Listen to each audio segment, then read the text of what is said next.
Assalamualaikum warahmatullahi wabarakatuh. Pada kesempatan ini, saya Rias Rashid, bagian dari kelompok 6, akan memaparkan materi mengenai organisasi multinasional, serta tata kelola perusahaan dan dewan direktur. Topik ini sangat penting karena di era globalisasi saat ini, perusahaan tidak lagi beroperasi hanya dalam satu negara, melainkan lintas yurisdiksi, sehingga membutuhkan sistem tata kelola yang kuat dan profesional. Yang pertama, organisasi multinasional. Pengertian organisasi multinasional adalah perusahaan yang memiliki kantor pusat di satu negara, namun menjalankan operasi bisnis di dua negara atau lebih. Contohnya seperti Unilever, Toyota Motor Corporation, dan Apple. Perusahaan-perusahaan ini memproduksi, memasarkan, dan mendistribusikan produknya secara global. Yang kedua, karakteristik perusahaan multinasional. Perusahaan multinasional memiliki beberapa karakteristik utama. Yang pertama, operasi lintas negara. Kemudian struktur organisasi yang kompleks. Ketiga, menghadapi risiko nilai tukar dan perbedaan regulasi. Keempat, tunduk pada standar akuntansi internasional seperti IFRS. Karena beroperasi di berbagai negara, manajemen harus mampu menyesuaikan strategi dan kondisi ekonomi, budaya, serta hukum setempat. Struktur organisasi multinasional. Terdapat beberapa model struktur organisasi multinasional, di antaranya struktur Global Product Division. Berdasarkan lini produk, setiap produk dikelola secara global. Yang kedua, struktur Geographic Division, berdasarkan wilayah seperti Asia, Eropa, Amerika, dan lain-lain. Cocok untuk pasar yang berbeda secara budaya dan regulasi.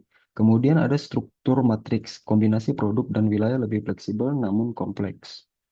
Terdapat tantangan organisasi multinasional, di antaranya perbedaan budaya dan sistem hukum, risiko fluktuasi nilai tukar, perbedaan standar pelaporan keuangan, kompleksitas perpajakan internasional. Semakin luas wilayah operasi, semakin tinggi kompleksitas pengelolaannya. Kemudian bagian kedua terdapat tata kelola perusahaan atau corporate governance, yang mana pengertiannya adalah sistem yang mengatur hubungan antara manajemen, dewan, pemegang saham, dan pemangku kepentingan lainnya. Menurut Organization for Economic Cooperation and Development, corporate governance adalah sistem yang digunakan untuk mengarah dan mengendalikan perusahaan. Di Indonesia, penerapan tata kelola diawasi oleh Otoritas Jasa Keuangan atau OJK. Terdapat prinsip-prinsip good corporate governance. Prinsip utama tata kelola yang baik meliputi transparansi, akuntabilitas, responsabilitas, independensi, dan kewajaran. Prinsip-prinsip ini bertujuan untuk mencegah penyalahgunaan wewenang serta meningkatkan kepercayaan investor. Kemudian terdapat tujuan tata kelola perusahaan. Tata kelola perusahaan bertujuan untuk melindungi kepentingan pemegang saham, mencegah fraud dan penyalahgunaan wewenang, meningkatkan kepercayaan investor, serta meningkatkan kerja perusahaan jangka panjang. Mekanisme corporate governance terdapat dua, yaitu yang internal mekanisme, yaitu terdapat Dewan Direksi, Dewan Komisaris, Komite Audit, dan Sistem Pengadilan Intern.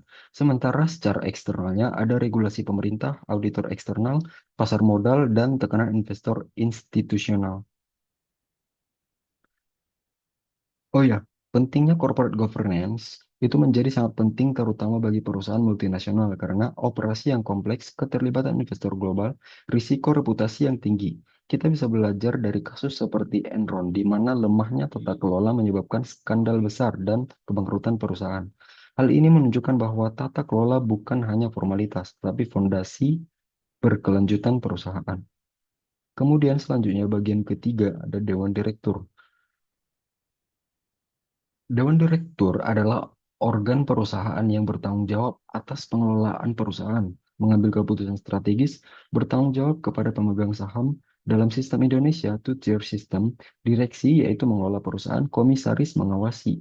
Berbeda dengan sistem Amerika, one-tier system, seperti pada Microsoft yang menggunakan satu board of directors. Fungsi Dewan Direktur yaitu menentukan arah dan strategi perusahaan, mengelola risiko, menetapkan kebijakan keuangan, menjaga kepatuhan hukum, bertanggung jawab pada pemegang saham. Dewan Direktur memiliki kewajiban yaitu duty of care, bertindak hati-hati dan profesional. Kemudian duty of loyalty, mengutamakan kepentingan perusahaan, bukan pribadi.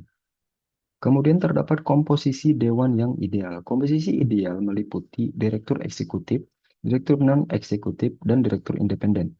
Tujuannya itu untuk menghindari atau menjaga objektivitas dan meminimalkan konflik kepentingan. Selanjutnya, hubungan organisasi multinasional dan corporate governance. Pada perusahaan multinasional, tata kelola lebih kompleks, harus mematuhi hukum beberapa negara. Dewan harus memahami risiko global. Dibutuhkan pengawasan lintas yurisdiksi. Contoh kasus global governance sering terjadi pada perusahaan besar seperti Enron yang menunjukkan pentingnya tata kelola yang kuat. Sebagai kesimpulan, pertama, organisasi multinasional memiliki struktur kompleks dan beroperasi lintas negara. Kedua, tata kelola perusahaan menjadi elemen kunci dalam menjaga transparansi, akuntabilitas, dan keberlanjutan bisnis. Ketiga, Dewan Direktur memegang peranan strategis dalam menentukan arah perusahaan serta memastikan kepatuhan dan pengelolaan risiko. Semakin global suatu perusahaan, semakin penting sistem corporate governance yang kuat. Demikian paparan yang dapat saya sampaikan. Terima kasih atas perhatian. Wassalamualaikum warahmatullahi wabarakatuh.